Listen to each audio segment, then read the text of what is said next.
Salut à tous, aujourd'hui on est parti pour l'épisode numéro 874 de l'After Zap Image. On va débuter avec le programme de cette 15e journée de Ligue 1 qui va se jouer intégralement aujourd'hui. On aura 5 matchs à 19h, 5 matchs à 21h. Donc pour les matchs de 19h, on retrouvera Angers-Strasbourg, Dijon-Lille, Montpellier, Metz, Nîmes, Nice, et puis Reims face à Nantes. Et puis à 21h, Bordeaux-Saint-Etienne, Lyon-Brest, Monaco-Lens, le PSG face à Lorient et le Stade Rennais face à l'Olympique de Marseille. On enchaîne avec une statistique assez intéressante et assez impressionnante sur ce début d'année en Ligue 1. 35% des victoires sont venues des équipes qui se déplaçaient, donc des matchs à l'extérieur. Statistique assez intéressante parce que ça n'est jamais arrivé dans l'histoire de la compétition, dans l'histoire de toute la Ligue 1, ça n'est jamais arrivé d'avoir un tel total de pourcentage de victoires à l'extérieur. 35% des matchs disputés cette année en Ligue 1 sont remportés par les équipes qui jouent à l'extérieur, évidemment, conséquence de ces matchs qui se jouent à huis clos et qui n'aident pas les équipes qui sont à domicile. Ensuite, on enchaîne avec la une du quotidien, l'équipe qui titre avec Dimitri Payet: quand je marque, je maigris. Autre déclaration de Dimitri Payet, il nous parle des clubs français et des coupes d'Europe cette année, de leurs prestations plus que décevantes. Il nous dit: le premier confinement a perturbé tout le monde. Quand on regarde les clubs français en Europe, on est un peu à la ramasse. Les autres ne se sont pas arrêtés et nous avons arrêté pendant 4 mois. Il n'y a pas d'équipe qui survole physiquement la Ligue 1, à part peut-être Lille. Ensuite, déclaration de Julien Stéphan, l'entraîneur du Stade Rennais, qui nous parle donc de ce match entre Rennes et Marseille ce soir. Il nous dit: pour nous, c'est un challenge, un défi très intéressant. Un concurrent direct, l'Olympique de Marseille, eh bien, si elle vise le titre, ce n'est pas du tout un concurrent direct pour nous. C'est une équipe qui certainement terminera sur le podium. Alors, le Stade Rennais a repris des couleurs le week-end dernier du côté de Nice. Ce soir, il y a un gros duel face à une équipe de Marseille qui ne perd pas à l'extérieur, toujours aucune défaite en déplacement pour l'OM. Donc, un sacré défi pour les hommes de Julien Stéphan ce soir. Ensuite, une petite info qui concerne un joueur que l'Olympique de Marseille suit déjà depuis quelques mois maintenant. Joachim Mahler, le joueur de Genk. Eh bien, Marseille est revenu à la charge. L'OM aurait transmis une nouvelle offre au club belge de 10 millions d'euros.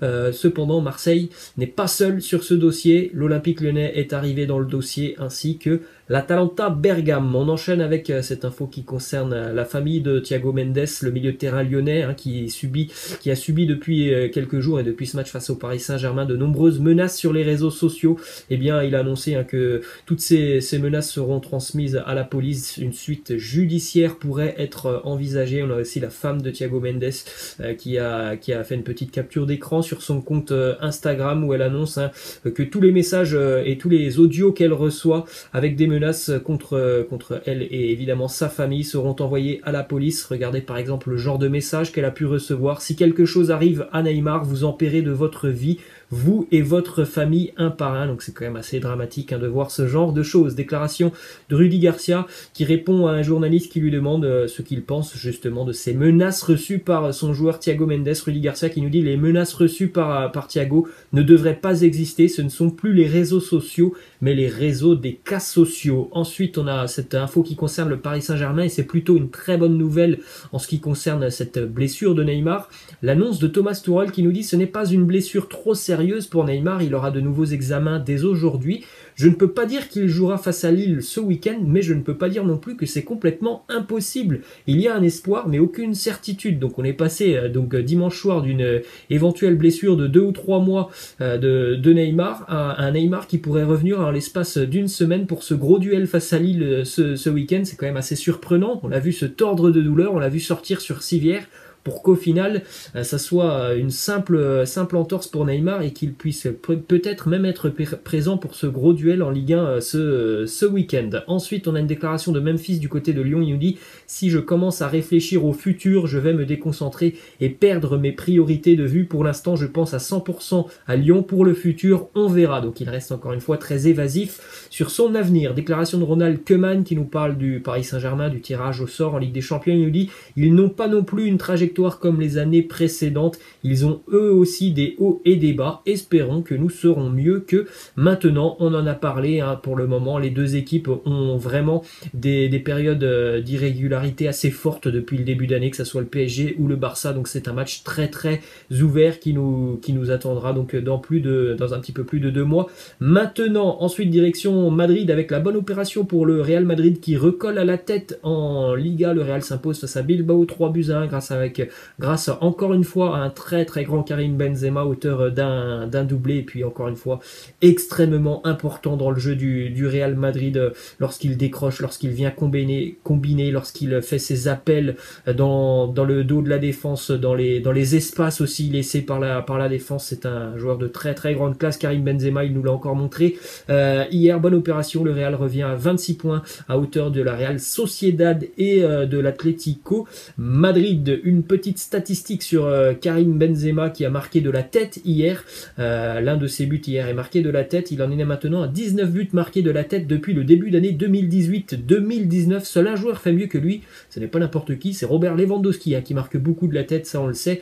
Seul Robert Lewandowski fait mieux que Karim Benzema sur les buts inscrits de la tête. Très bonne prestation pour le Real hier, qui a bien été aidé aussi parce que l'Athletic Bilbao a très rapidement été réduit à 10 contre 11. Expulsion pour Raúl Garcia après 2 cartons jaunes au bout de 13 minutes de jeu.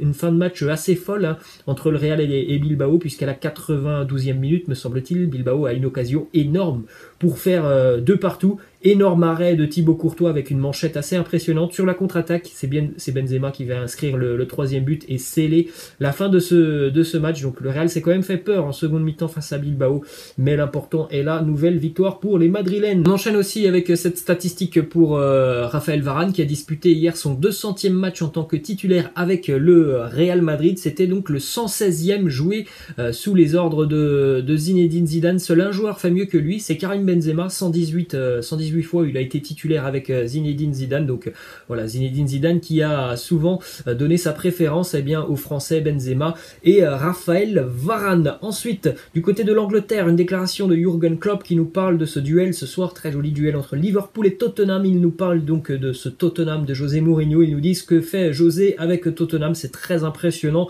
Il joue vraiment très bien cette saison. Il a fait de cette équipe une véritable machine à résultats. Ensuite, une info qui concerne Mikel Arteta du côté d'Arsenal, puisque l'entraîneur des Gunners a reçu un vote de confiance de la part du directeur technique du club, Edu. Si nous ne parlons pas de patience avec Mikel, ce serait très injuste pour lui, car quelle année nous avons vécu et nous avons été confrontés. Il faut juste y croire en interne. Ici, tout va bien malgré les résultats très inquiétants des Gunners. Pour le moment, on continue de faire confiance à Mikel Arteta. Ensuite, un résultat hier assez décevant pour Manchester City, tenu en échec à l'Etihad par un promu, West Brom, qui vient chercher un bon point du côté de Manchester.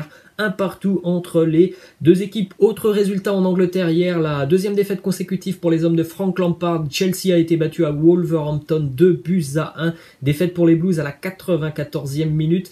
Pour Wolverhampton, c'est assez incroyable puisqu'il y a 4 jours, ils perdaient leur match face à Aston Villa à la 94e. Hier, ils s'imposent à la 94e grâce à un but de Pedro Neto. C'est Daniel Podence qui avait égalisé en seconde mi-temps, alors que Olivier Giroud avait ouvert le score pour les Blues de Chelsea. D'ailleurs, aucun joueur de Chelsea n'a marqué plus que Olivier Giroud cette année, toute compétition confondue. Il est devant tout le monde, Olivier Giroud, qui est en train vraiment de prendre une place de titulaire depuis quelques semaines du côté des Blues. Autre statistique sur Olivier Giroud sur ce mois de décembre, Olivier Giroud est le meilleur buteur des 5 grands championnats, toutes compétitions confondues. Giroud en est à 6 buts au mois de décembre. Il devance Neymar et Cristiano Ronaldo. Petite info du côté de Chelsea, Leeds United prépare un transfert au mois de janvier pour le défenseur des Blues, Fikayo Tomori. Direction l'Italie maintenant avec la mauvaise opération pour la Lazio, alors que cette journée de Serie A se poursuivra aujourd'hui. Hier, les Laziales étaient en déplacement du côté de Benevento chez un promu. Mauvaise opération au niveau du classement pour la Lazio.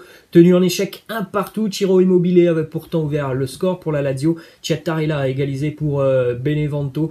La Lazio qui n'arrive pas à enchaîner cette année en Serie A. Ce match était l'occasion aussi de retrouver les frères Inzaghi, puisque Filippo et Simone sont les 2 entraîneurs de Benevento et de la Lazio. Donc très très belle image entre les 2 frangins. Ensuite, une déclaration de Cristiano Ronaldo qui nous dit: à 33 ans, on commence à penser que l'on descend. Les gens me regardent et me disent: Cristiano, c'est un joueur incroyable, mais maintenant il est plus lent. Je ne veux pas de cela. Cela dépend de votre tête et de votre motivation motivation. On a toujours su que Cristiano Ronaldo, lui, l'âge, c'est quelque chose qui ne le perturbe pas énormément. Ça reste un joueur assez incroyable. On rappelle que maintenant, quand même, Cristiano, c'est 35 ans et il est quand même toujours aussi fort. Il s'est modernisé dans son jeu. Il ne fait plus les mêmes efforts qu'avant, mais il est tout autant décisif. Ensuite, on continue avec cette petite image des résultats de la veille en Allemagne, puisque l'on joue aussi en Allemagne